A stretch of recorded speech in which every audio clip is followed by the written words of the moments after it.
She ran into the mountains at 17, pregnant and bleeding, with $19 in her pocket, a bruise blooming across her cheek, and one rule echoing in her head: don't stop. The last thing her mother said wasn't goodbye at IT was, if you come back, you won't leave alive. By the time the gravel road ended and the trees swallowed what little light remained, her lungs burned and her legs trembled so hard she had to brace herself against a pine just to stay upright. Her jacket was too thin. Her shoes were already soaked. Somewhere behind her, the life she'd run from still existed.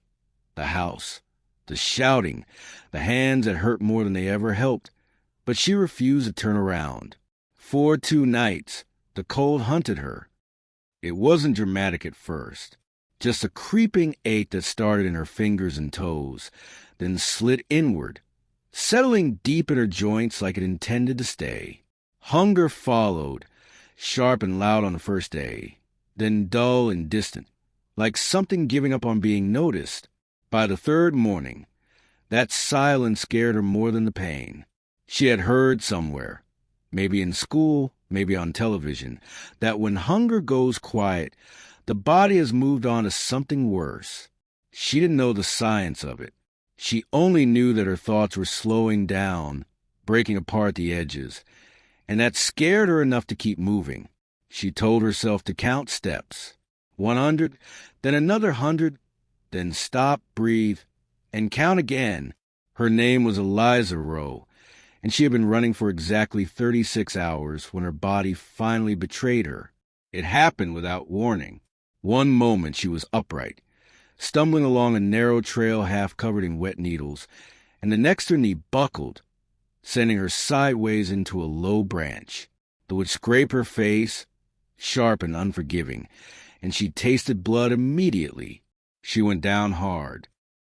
Her hands moved on instinct, one fly at her cheek, the other wrapping protectively around her belly. The baby kicked then, sudden and sharp, a jolt that stole what little air she had left. "I know," she whispered, her voice hoarse and unfamiliar. "I'm still going."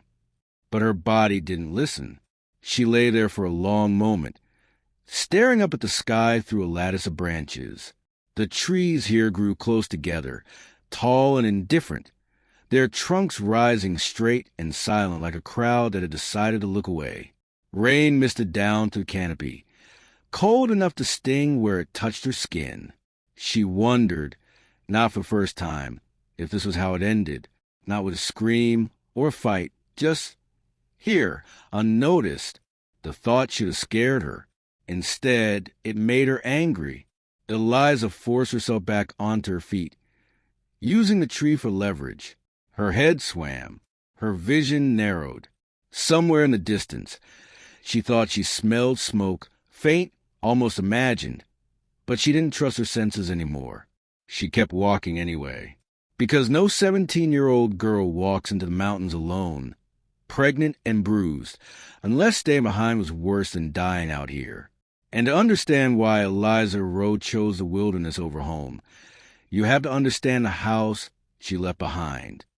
She grew up in a rented place just outside a small Oregon town most people only pass through. The kind of town with one grocery store, 2 gas stations, and a high school that everyone pretended still mattered. Their house sat at the edge of development that never finished developing.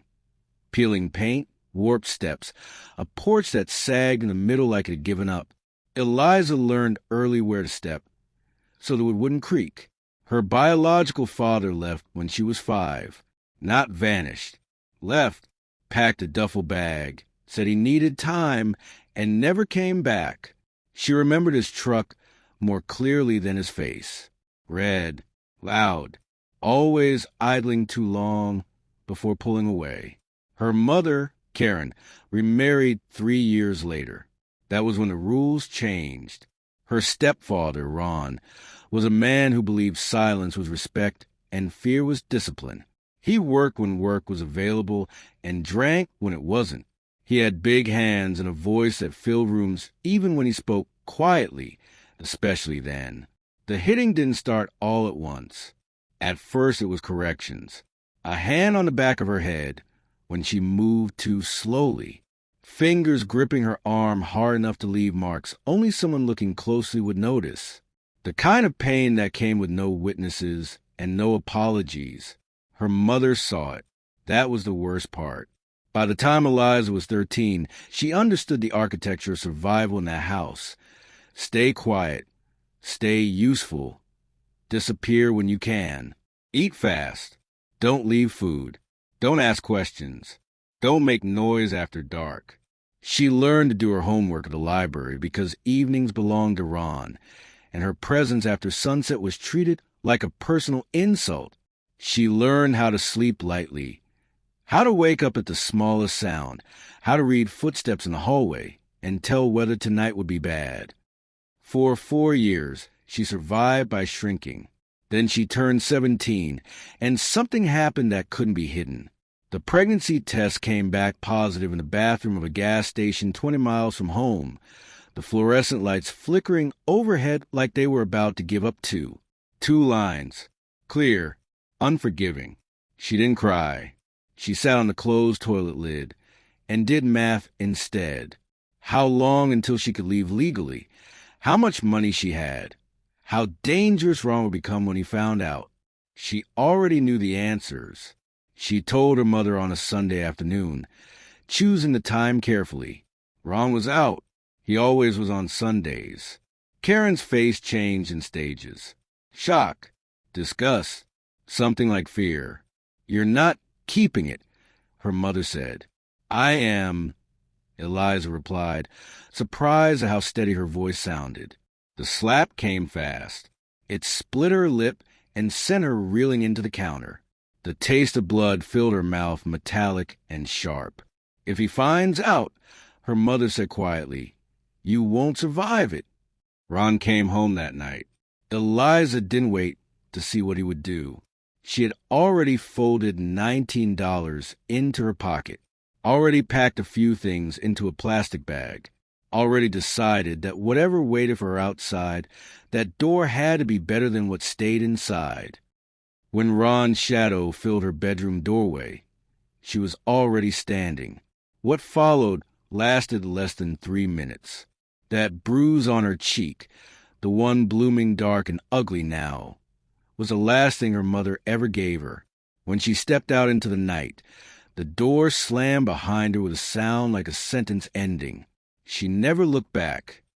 And now, 3 days later, deep in the mountains, her legs finally gave out for good. She stumbled forward, barely aware of where she was going, until something solid stopped her with, instead of earth, a porch. She lifted her head. In front of her stood a cabin. Not a ruin, not a hunter's shack. A real cabin. Logs dark with age. A chimney rising solid and straight. And from one narrow crack in the front door, a thin line of warm amber light spilled out into the gray. Eliza swayed. Then everything went black. Warmth was the first thing she felt. Not comfort, warmth. It wrapped around her like something physical, something with weight, pressing against her skin and insisting she wasn't outside anymore. Eliza opened her eyes slowly, expecting a ceiling she didn't recognize, a hospital light, a stranger's hands, anything. What she saw was wood, exposed beams, darkened with age. A single lantern hanging from a hook, its flame low and steady. Shadows softening the corners of the room, like the light was trying to be kind. She blinked and realized she was on the floor. Not a bed, not a couch, the floor. But underneath her was something folded in thick canvas, maybe, and a wool blanket draped over her body like someone had laid it there without waking her. She tried to sit up. The room tilted. A hand lifted slightly from somewhere to her left. Easy. The voice was low, not gentle, controlled. Eliza turned her head. A man sat in a wooden chair across the room, maybe 10 feet away. Far enough to be deliberate, close enough that he could have reached her if he wanted to. He wasn't old, not like 70, but his face held weathered away some trees hold scars. His hair was gray at the temples, longer than most men wore it, uneven like he cut it himself when it became inconvenient. His hands rested on his thighs, palms down, big hands, scarred knuckles. But he wasn't moving toward her. He was watching her the way you watch a wounded animal, quiet, cautious, let it decide whether to bolt. "You fainted," he said. Eliza swallowed. Her throat felt raw, like she'd been breathing smoke. "How long?" she managed. 20 minutes, maybe less." He nodded toward something on the floor between them. A tin cup. Steam rose from it in slow curls. "Drink it," he said. Slow. Eliza stared at the cup like it might bite her. "What is it?" "Broth." That was all. Her stomach clenched, not with hunger now, with need. The kind of need that made pride feel like a childish thing. She pushed herself upright, moving carefully, keeping her hand at her belly as if that could somehow keep the baby safe. She reached for the cup with both hands and felt the heat seep into her palms. The smell hit her next. Salt, meat, something herbal beneath it. Her mouth flooded. She took a sip. The broth was thin but rich, like it had been strained carefully. It tasted like life, like a thing that didn't care about her history or her mistakes or the bruises on her face. It only cared whether she stayed breathing. She drank 2 mouthfuls, then stopped, suddenly afraid of being sick. The man watched, still not moving. "Good," he said quietly, as if she'd passed a test. That single word landed harder than she expected. Nobody in her house said good, not unless it was followed by finally or about time. Eliza looked up at him. I'm not here to steal anything." He nodded once, like he'd heard that before. "Where did you come from?" The question was flat. No sympathy. No curiosity dressed as kindness. Information. "North," she said. He waited. Eliza understood then. He wasn't going to help her fill in the blanks. He wasn't going to say, "It's okay, take your time." So she did what she'd always done at home. She answered quickly, clearly, before silence turned into punishment. "Grant County. A town near." She stopped. Names felt dangerous. "It doesn't matter." His eyes flicked once to her cheek. The bruise. The cut. Then to her belly. "How far along?" Eliza's fingers tightened around the cup. 5 months. He didn't react. Just nodded, as if filing away. "Who did that?" he asked, and his gaze returned to her face. The directness hit her like cold water. Eliza's hand went to her cheek, without thinking. The bruise throbbed under her fingers, alive with memory. She hesitated. In her world, answering that question wrong could get you killed. "Home," she said finally. "My stepdad." Silence stretched. The lantern hissed softly. The wood stove crackled with a sound like breath. The man leaned forward just slightly, not threatening, just enough to show he decided something. "You can stay 1 night," he said. Eliza's chest tightened. Relief tried to rise, but she strangled it before it became hope. 1 night, he repeated. "In the back room. There's a cot." She nodded too quickly. "And in the morning," he added, "we talk about where you go next." Eliza swallowed again. "Thank you." He didn't say you're welcome. He stood, slow and steady, and walked to the cast-iron stove. A pot sat on top, steaming. He lifted the lid, stirred once, then poured more broth into the tin cup she held without taking it from her hands. His movements were efficient, no wasted energy, no hesitation. A man who lived by routines because routines were safer than feelings. When he finished, he returned to his chair. The distance remained. Eliza took another sip and forced her breathing to steady. It was then she finally saw the cabin properly. It was sparse, but not poor. Everything had a purpose. A shelf of jars lined one wall, beans, canned meat, tomatoes, dried fruit. Bundles of herbs hung from rafters, their scent softening the air. A table made from a single thick plank sat near the stove, holding a folded map, a small knife, and a book with its cover worn blank. No television, no phone, no radio. Nothing connected this place to the world she came from. A rifle hung above the front door, not displayed like a trophy, stored like a tool. And beside the door, hanging on a hook, was a heavy coat that looked too big for the man in the chair. Eliza's gaze caught on the coat and stayed there, because it reminded her of something she'd almost forgotten existed. Care, quiet, practical. The man followed her eyes. "Don't touch things that aren't yours," he said. The words weren't harsh. They were a boundary. Eliza nodded immediately. "I won't." His jaw worked slightly, like he was chewing on something he didn't want to swallow. Then he said, "Name." It took Eliza a second to understand he meant hers. "Eliza," she said. "Eliza Rowe." He considered that. Then, finally, he gave her something back. "Cal," he said. "That's what you call me. Just Cal. No last name." "Of course." Eliza's fingers tightened around the warm cup again. "Cal, why did you open the door?" His eyes didn't soften, but something in his posture shifted a fraction, as if he'd heard a question he didn't like. "Because you were going to die on my porch," he answered. And then, as if that settled it, he nodded toward the back of the cabin. "Cot's through there," he said. "Sleep. The storm's coming back." Eliza pushed herself to her feet.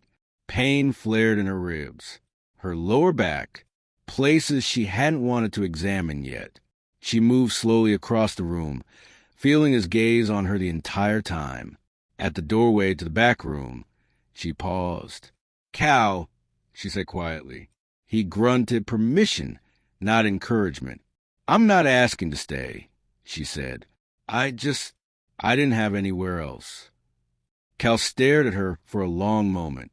In the lantern light, his eyes looked pale, like river stones underwater. "I know," he said. Then he looked away first, like that was the end of what he could afford to give. Eliza stepped into the back room. The cot was there.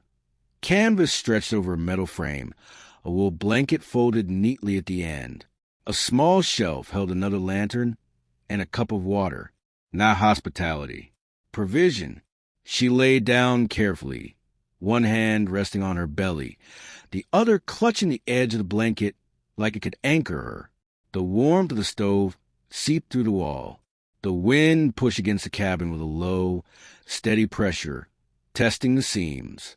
And for the first time in 3 days, Eliza's body began to unclench.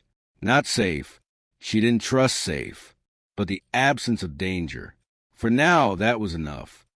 She woke before dawn to the sound of wood being split. One clean strike after another got a steady rhythm. And beneath that rhythm, a new fear surfaced. The kind fear always becomes when it doesn't have bruises to attach itself to. What happens in the morning? Eliza woke to cold. Not the biting, hunting cold of the mountain nights. This was different. This cold had edges. It crept up to the floorboards, settled into her bones, and waited. For a moment, panic flared. Her body tensed, ready to listen for footsteps, for a door slamming open, for a voice rising behind thin walls. None came. Instead, there was rhythm, a dull, solid thunk, then another. Wood being split, Eliza lay still on the cot, counting the sounds without meaning to. Each strike was measured, unhurried. Whoever was swinging the axe wasn't angry. They weren't rushing. They were working. That realization calmed her more than warmth ever had. She sat up slowly, every joint protesting, and swung her feet to the floor. The boards were icy under her socks. She stood, pulled the blanket around her shoulders, and stepped toward the main room. Cal was already awake. Of course he was. He stood just outside the open front door, breath puffing in the morning air, axe rising and falling with practiced ease. A neat stack of split logs stood beside him, arranged with care, not hurried, not sloppy. Each piece placed as if order mattered even when no one was watching. Eliza watched from the doorway. Cal didn't acknowledge her. He finished the log he was working on, set the axe head down in the stump, and only then turned. "You're up?" he said. It wasn't a question. "I didn't want to sleep through," she started. "Good," he interrupted. "Fire first."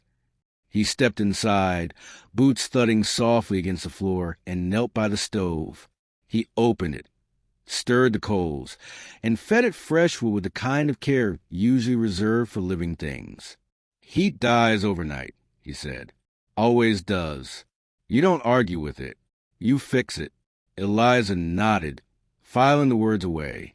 Cal filled a kettle from a metal bucket near the door and set it on the stove. He didn't offer her coffee. He didn't offer her food. Instead, he picked up the empty bucket and held it out to her. "Creek's a quarter-mile south," he said. "Follow the sound. Don't take the steep bank. Go past it. There's a shallow grade." Eliza stared at the bucket. This was it, she realized. This was the moment where she either became a problem or part of the structure. She took the bucket without hesitation. "I can do that." Cal studied her, not her face, not her bruise, not even her belly. He looked at her hands, at the way she held the handle, at the way she stood. "Don't rush," he said. "Spilling it means you do it twice." Then he turned back to the stove. That was the instruction. That was the exchange. Eliza stepped outside. The morning air hit her like a wall. Sharp, clean. It burned her lungs in a way that felt almost honest after the stale fear she'd lived in for years. The forest looked different in daylight. The trees were older here, their trunks thick and dark, bark furrowed deep like faces that had seen too much to bother reacting. The ground was padded with needles and damp leaves, muffling sound. Light filtered down in long, pale columns, turning the mist into something almost solid. She followed the sound of water. The creek was exactly where Cal said it would be, cold and clear, rushing over stone, indifferent to her presence. Eliza crouched carefully, steadying herself with one hand against a rock while she filled the bucket. The water numbed her fingers instantly. She stood there for a moment longer than necessary, breathing, listening, letting the simple fact of the world existing without her permission sink in. When she returned, the bucket sloshed but didn't spill. Cal glanced at it once, then at her. "Good," he said. The word landed again. This time, she felt it in her chest. Breakfast was simple. Broth again. A piece of bread. Enough. They ate in silence, seated on opposite sides of the table. Eliza noticed Cal position his chair, so he could see both the door and the window without turning his head. Habit, not paranoia, preparation. After they ate, he pointed to a stack of split wood. "Afternoons are for hauling," he said. "Mornings are for thinking." Eliza frowned slightly. "Thinking about what?" "About whether you're leaving," he replied. The answer sat between them like a stone. "I don't know where I'd go," she said quietly. Cal stood, carried his bowl to the sink, rinsed it, and set it upside down to dry. "That's an answer," he said, "just not a decision." They worked through the morning without speaking much. Eliza hauled wood from the stack to the side of the cabin, muscles screaming by the third trip. Cal repaired a loose board on the porch, replaced a cracked hinge, adjusted something near the chimney she didn't understand. Everything he did had purpose. At midday, he brought out a folded map and spread it on the table. Eliza leaned closer before she could stop herself. The map was old, not antique, but not recent either. The paper was soft, the edges worn. Handwritten notes dotted the margins, coordinates, arrows, lines that didn't match the printed grid. "This isn't recent," she said. No, Cal replied. She scanned it, searching for something familiar. A town, a road, a landmark. I don't see this place, she said slowly. The cabin. You won't, he answered. Her stomach tightened. Why? Cal folded the map carefully, once, twice, then set it aside. Because it's not on any map that matters. The words settled. Eliza looked around the cabin again. The walls, the jars, the tools, the rifle by the door. The sense she'd had since waking up sharpened into something clearer. This place wasn't just remote. It was hidden. How long have you been out here? She asked. Cal considered her, then answered, long enough to forget what year it is. That night, after dinner, Eliza sat on the floor near the stove, her back against the warmth, her knees pulled up carefully around her belly. Cal sat in his chair, carving something from a small block of wood. The shavings fell into a tin at his feet. She watched his hands move, steady, patient, precise. Cal, she asked. He didn't look up, but the knife paused. Why did you let me stay? The blade moved again. Because you listened, he said, and because you didn't ask for more than I offered. Eliza nodded. Outside, the wind moved through the trees, testing the cabin the way it had tested her the night before. And beneath that sound, beneath the fire and the quiet, a thought settled into Eliza's mind, heavy, undeniable. This place wasn't just a shelter. It was waiting for someone. The days settled into a shape. Not comfort, structure. Eliza learned it by watching, not by being told. Cal didn't explain his routines. He embodied them. Morning belonged to the fire and water. Midday to repairs and hauling. Afternoon to quiet work that required steady hands and a clear head. Night to food, silence, and rest. No one raised their voice, and one slammed the door, and one reached for her when she wasn't ready. That alone changed everything. On the fourth morning, Cal handed her a knife. Not a gift, a tool. Edge is sharp, he said. Don't rush it. They stood outside near a stump where a rabbit lay still, caught in one of the snares overnight. Eliza's stomach twisted, not with disgust, but with the weight of responsibility. I don't know how, she said. Cal crouched beside the stump, his movements unhurried. You know more than you think, he replied. Hands remember what the mind avoids. He showed her once. No lecture, no dramatics, just clean, efficient motion. Then he stepped back. Eliza swallowed and followed his example. Her hand shook at first, then steadied. When it was done, Cal nodded once. Good, he said. That word again. By the end of the week, she was no longer a guest. She hauled water without being asked.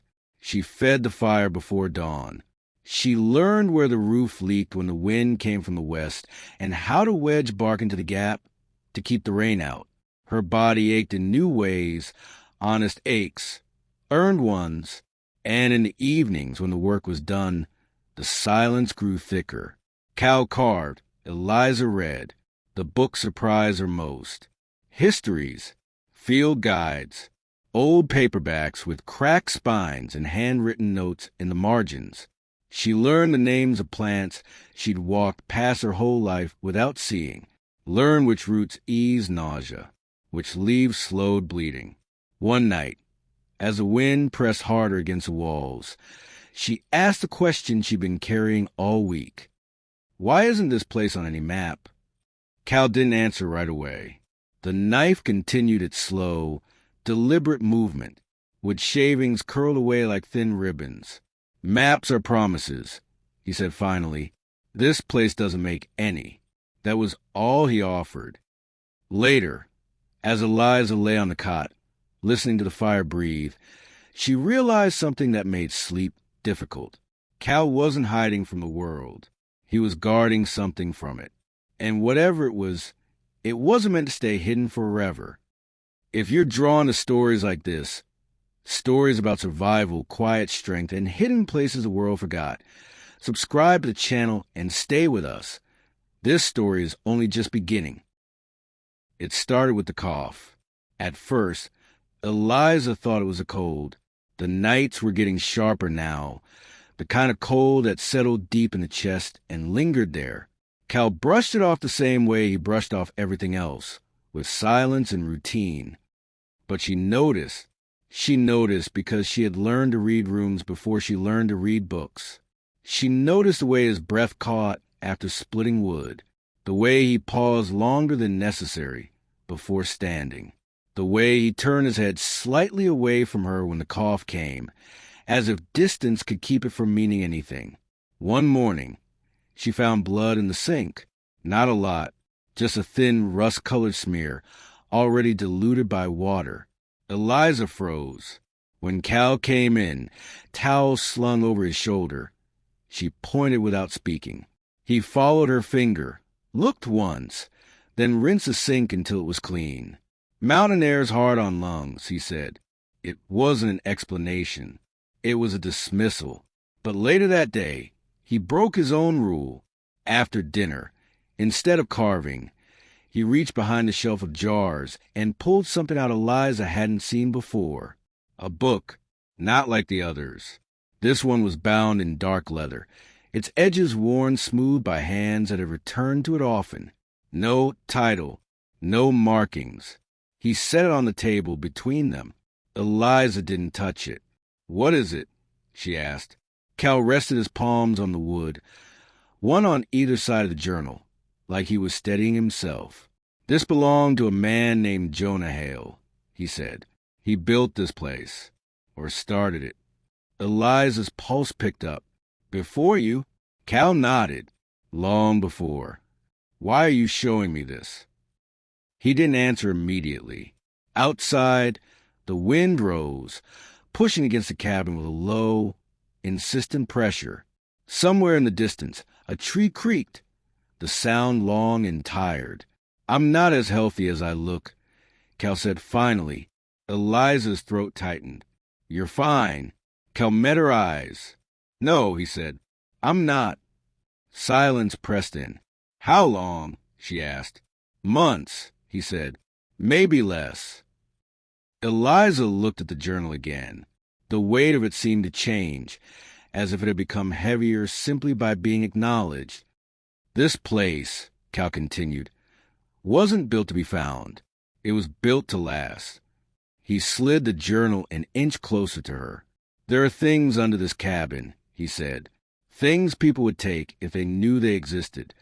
Eliza's mind raced. "What kind of things?" Cal shook his head. "That's not the first question. What is, whether you can keep quiet?" Eliza didn't hesitate. "I already have." That earned her a long look. Finally, Cal nodded. "Tomorrow," he said, "I'll show you the cellar." He stood, bracing himself on the table just a little too hard, then turned toward his room. Eliza sat there long after he disappeared behind the curtain, staring at the leather-bound journal. Whatever was hidden beneath this cabin had been waiting a long time, and somehow it had been waiting for her. Morning came heavy and gray, the kind of morning where sound felt dampened, as if the mountain itself was holding its breath. Cal was already awake when Eliza stepped into the main room. He sat at the table, the leather-bound journal closed in front of him, both hands resting on it, as if it might move on its own if he didn't keep it still. "You eat first," he said. They did, quietly. Broth again, thicker this time, with chunks of meat and roots she recognized from the field guide. Eliza noticed he barely touched his bowl. When they finished, Cal stood and walked to the center of the cabin floor, right where the planks looked no different from the rest. He knelt, pressed his fingers into a narrow seam Eliza had never noticed, and lifted. The section of floor rose smoothly, soundless, revealing a square opening beneath. Cold air breathed up from below. Eliza leaned forward despite herself. Stone steps descended into darkness, their edges worn down by years of careful use. Shelves lined the visible walls, jars, tools, coils of rope, But beyond that, the light disappeared. "This is the cellar," Cal said. "Not the important part, just the cover." He lit a lantern and held out to her. "You're steady enough to carry this," he said. "If you weren't, I wouldn't have shown you." Eliza took the lantern with both hands. They descended slowly, her boots finding each step by feel. The air grew colder, drier. The smell changed, earth and stone, but also something else. Old paper, oil, metal. At the bottom, Cal moved past the shelves to the far wall. To Eliza, it looked solid. No seams, no hinges. Cal pressed his palm flat against one stone. Something clicked. A section of the wall swung inward. Eliza sucked in a breath. Beyond the hidden door was a narrow passage cut directly into the mountain, 15 feet long, reinforced. At the end of it stood a steel door, not a cabin door. A vault. Cal worked the combination without hesitation, fingers moving with practiced certainty. The lock turned. The door opened. Inside was a room carved from bedrock, cool and perfectly dry. Shelves lined 3 walls, and on those shelves were the remains of a life's work. Maps, survey charts, folders thick with documents, photographs sealed in plastic, sample cases labeled with coordinates and dates, and on the bottom shelf, a small metal lockbox. Eliza stepped inside, lantern shaking slightly in her hands. "This," Cal said quietly, "is why the cabin doesn't exist on maps." He gestured to the documents. "Jonah Hale was a surveyor," he continued. "He found something in this mountain, something valuable enough that a company tried to erase it." Eliza turned slowly, taking it in. "And you?" she asked. "I was the keeper," Cal said, "for 11 years. Her stomach tightened. "Why show me now?" Cal looked at her, really looked at her. "Because I'm running out of time," he said, "and because you didn't come here looking to be saved." He nodded toward the lockbox. "That money is for a lawyer," he said, "when the time comes." Eliza felt the weight of the mountain pressing around her. "What happens if people find out?" she asked. Cal closed the vault door slowly. "They will," he said. "Eventually." They climbed back up in silence. When the trap door closed behind them and the cabin returned to normal, Eliza realized something fundamental had shifted. She wasn't just hiding anymore. She was standing on something the world wanted. They didn't speak for a long time after that. The cabin felt different now. Not smaller, but heavier, like it was holding its breath. Eliza noticed sounds she hadn't before. The faint tick of cooling metal from the stove, the way the wind slid around the corners of the walls instead of striking them directly.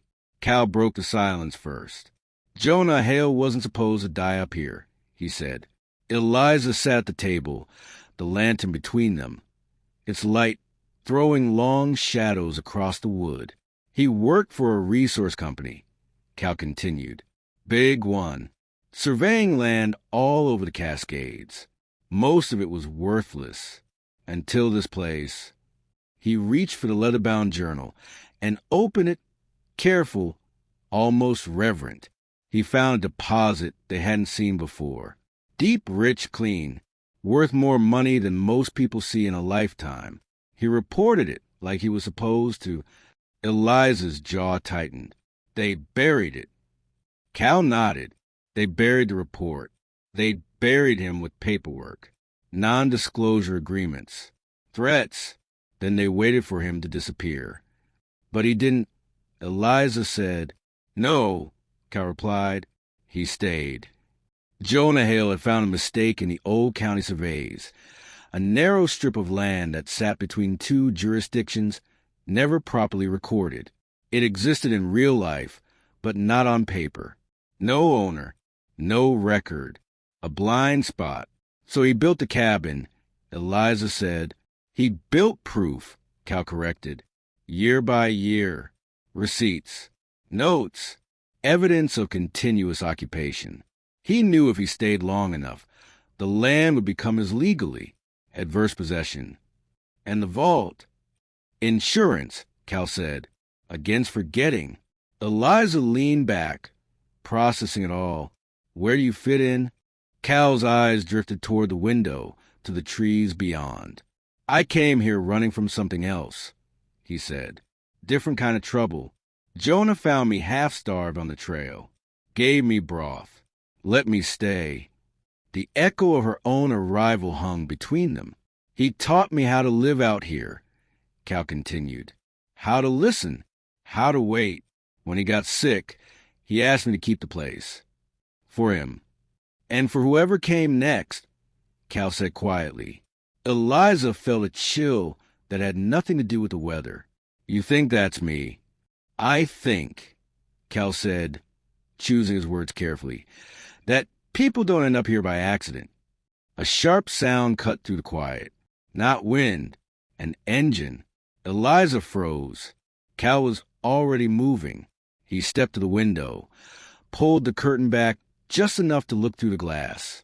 The sound came again, distant, mechanical, wrong for this place. A truck. Eliza whispered. Cal let the curtain fall back into place. Not close, he said. Not yet. Her pulse pounded. Do they know? No, he answered. But they're looking again. They always circle back. Eliza's hand went to her belly. The baby shifted, as if sensing the tension. What do we do? She asked. Cal looked at her, and for the first time since she'd met him, she saw something like urgency crack through his calm. We wait, he said, and we prepare. He slid the journal toward her. You need to read this, he said. All of it. Not because you have to understand everything, but because someday you'll need to explain it. To who? Cal's mouth set into a thin line. To people who won't come with kindness. Outside, the engine sound faded, swallowed by distance and trees. But the mountain felt smaller now, like eyes had turned toward it. Cal died quietly. There was no warning in the moment itself, no dramatic last words, no sudden collapse, just absence. Eliza noticed it in the way the cabin felt wrong when she woke. The fire was low, but not out.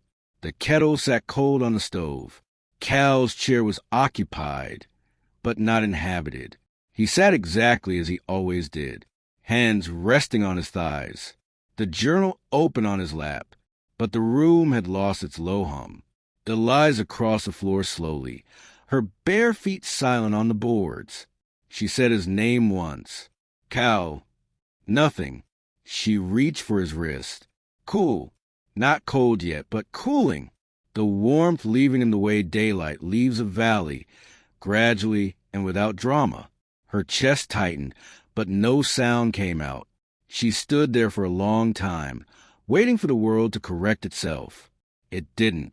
Outside, snow had begun falling in earnest sometime during the night. Thick, deliberate flakes that softened the clearing and weighed down the branches.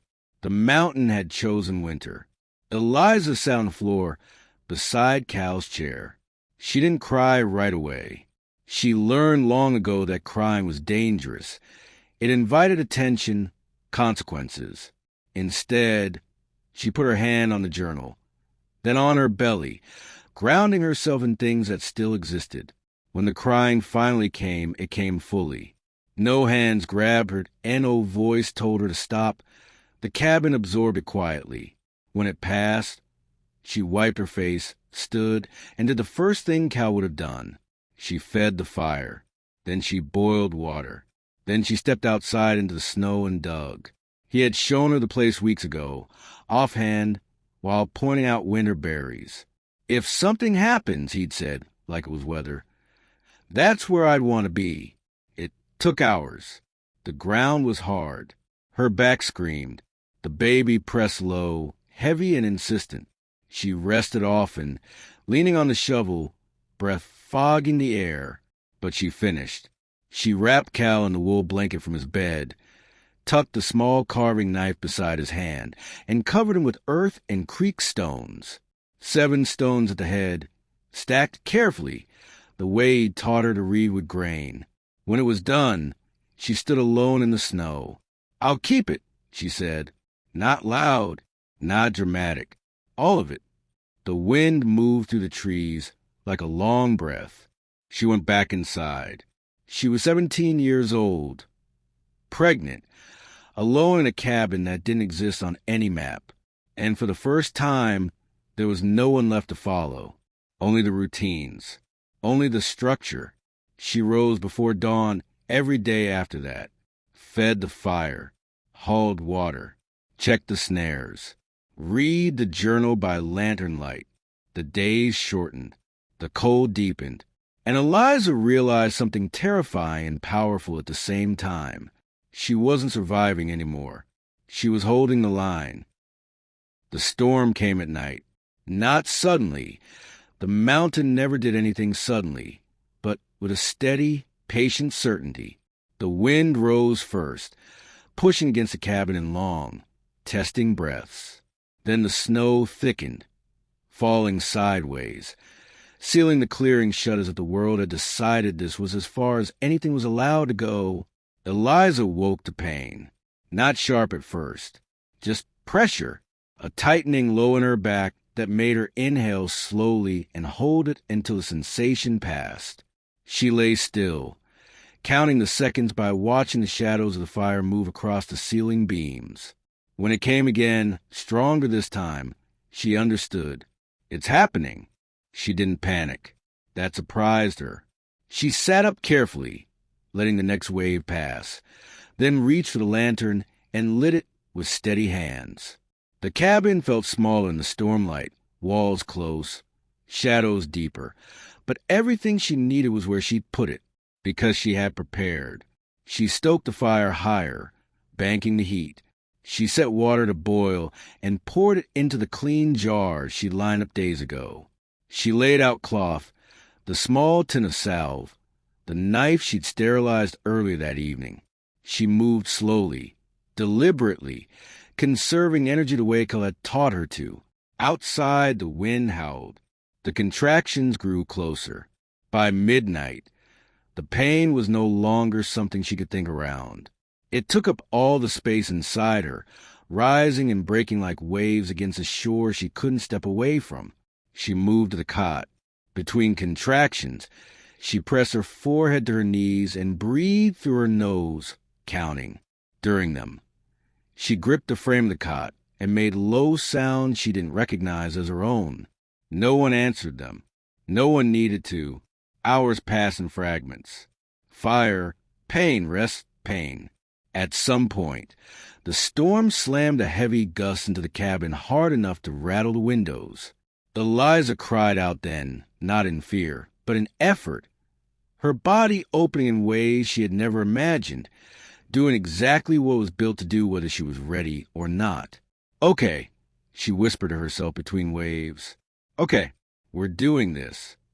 The pain sharpened, changed. The pressure turned into an overwhelming need to push. She followed it. Time dissolved. And then, in the dim, flickering light of the lantern, with the storm raging outside and the fire roaring behind her, the baby came. She caught the small, slippery body against her chest, stunned by the heat of it, the sudden weight, the reality. A cry filled the cabin. Strong, loud, alive. Eliza laughed and sobbed at the same time, pressing her forehead to her child's damp hair. "I've got you," she said hoarsely. "I've got you." She worked through the rest the way she'd read, the way she'd memorized. She cut the cord with careful hands, wrapped the baby in the softest cloth she had, held her skin to skin, sharing warmth while the storm tried and failed to break through the walls. The baby settled against her chest, breathing fast and sure. A girl. Eliza leaned back against the wall, exhausted beyond words, and let herself feel it fully. She had done this alone, not abandoned, not rescued, alone and capable. Outside, The storm continued its long argument with the mountain. Inside, the fire held. The cabin held. Eliza held her daughter and felt something shift permanently inside her. This wasn't just survival anymore. This was creation. She named the baby Lena, after nothing and no one in particular. A name that felt solid in her mouth. A name that belonged to the future instead of the past. Lena slept. Eliza didn't. She watched the fire burn down to embers.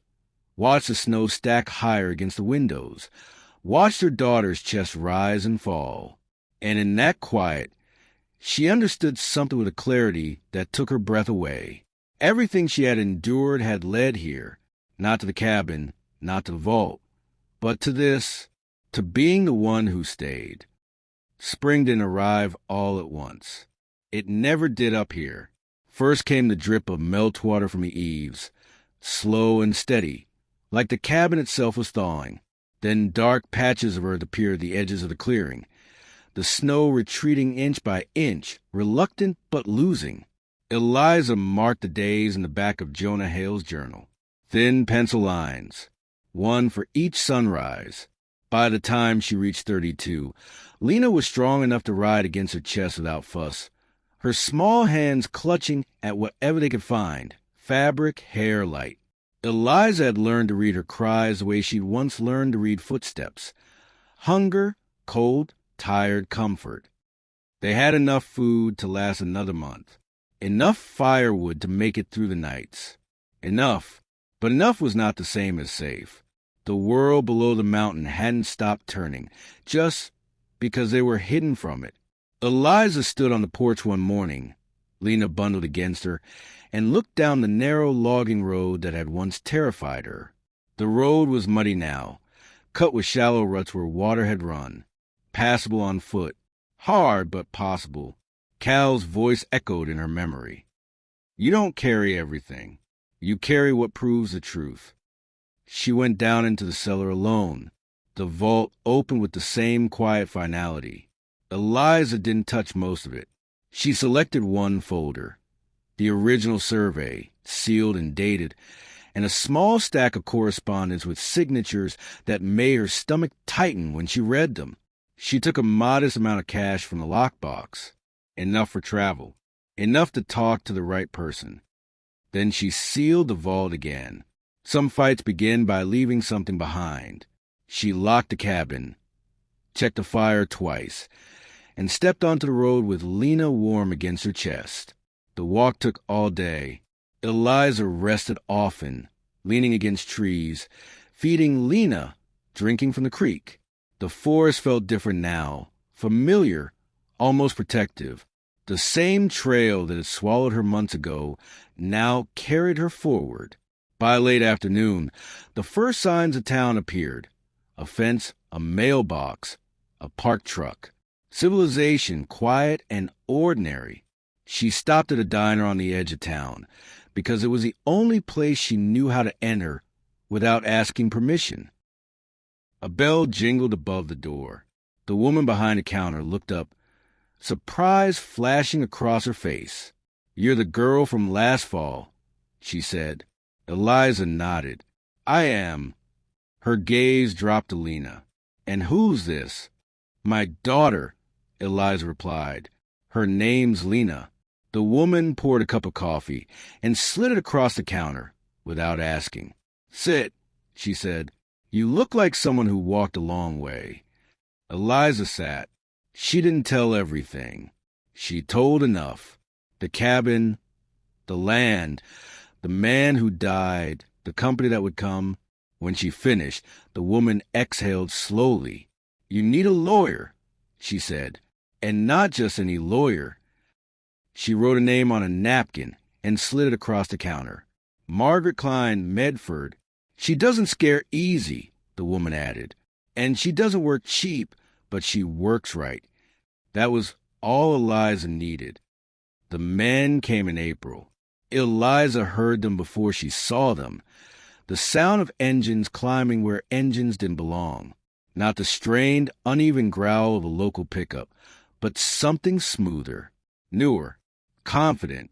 She stood on the porch with Lena against her shoulder and watched two trucks ease into the clearing like they owned the space simply by arriving in it. They stopped side by side. 4 men got out. 3 wore jackets with clean seams and boots that had never met mud for more than a photo. The 4th wore a long coat and shoes that sank slightly into the soft earth, his expression tightening as if the ground itself had personally offended him. He smiled first. "Miss Rowe," he said, consulting a folder in his hand. "I'm Daniel Mercer, with North Ridge Resources." Eliza didn't move. "You're standing on private land," she replied. Mercer's smile held. "Professional, polite, practice. We believe there's been a misunderstanding," he said. "Our company has reason to think this parcel falls under an older mineral claim." Eliza adjusted Lena on her shoulder. The baby made a small, irritated sound, unimpressed. "There's no mineral claim here," Eliza said, "and the land has been continuously occupied for over 20 years. One of the men behind Mercer shifted. Mercer's smile thinned by a fraction. "You're very young to be speaking in legal terms," he said gently. "We prefer to resolve this without stress." Eliza met his eyes. "So would I," she said, "which is why you should talk to my lawyer." She handed him a folded piece of paper. Margaret Klein's name, her office number. Mercer glanced at it, then back at Eliza. "We're prepared to offer compensation," he said, "enough to make starting over very comfortable." The word starting over hung between them like bait.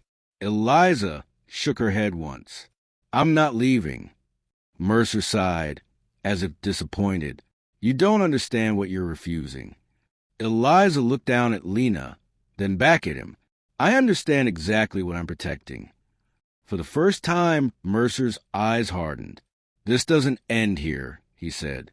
Eliza nodded. "I know." The trucks left. The forest swallowed the sound. Eliza went back inside, closed the door, and latched it. Her hands were shaking, but her voice hadn't, and that mattered. The fight didn't happen on the mountain. Not at first. It happened in offices with carpeted floors and windows that didn't open. It happened in rooms where people spoke softly while trying to take everything. Margaret Klein listened without interrupting. Eliza sat across from her in the small Medford office. Lena asleep against her chest, the folder open on the desk between them. Maps, dates, signatures. The quiet, devastating patience of a man who had known the truth was enough, if it lasted long enough. When Eliza finished, Margaret closed the folder and leaned back. "They thought no one would stay," she said. "That's always a mistake." Northridge moved fast once the filing hit the county docket.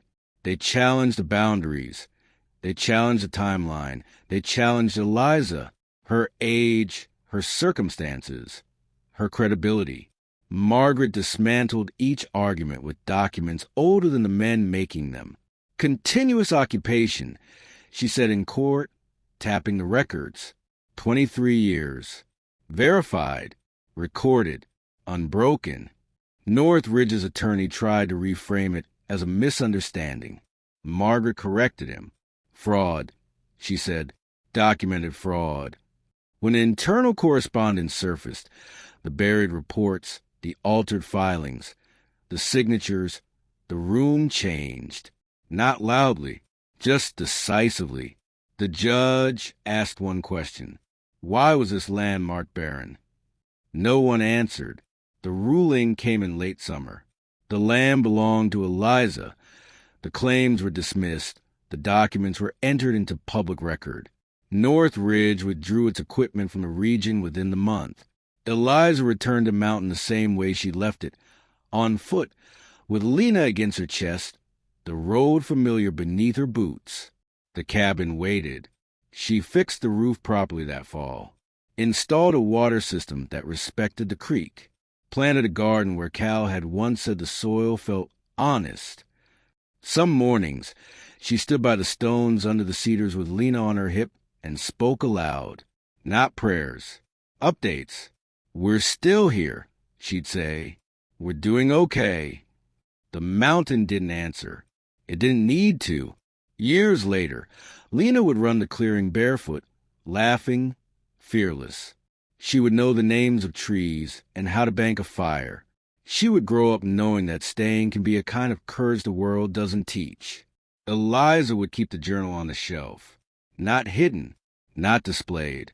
Just there. Proof that someone had stayed long enough for truth to matter. If this story stayed with you, subscribe to the channel for more stories like this. Stories about endurance, quiet courage, and finding home where no one thought to look. And tell us in the comments where you're listening from. These stories travel farther than any map.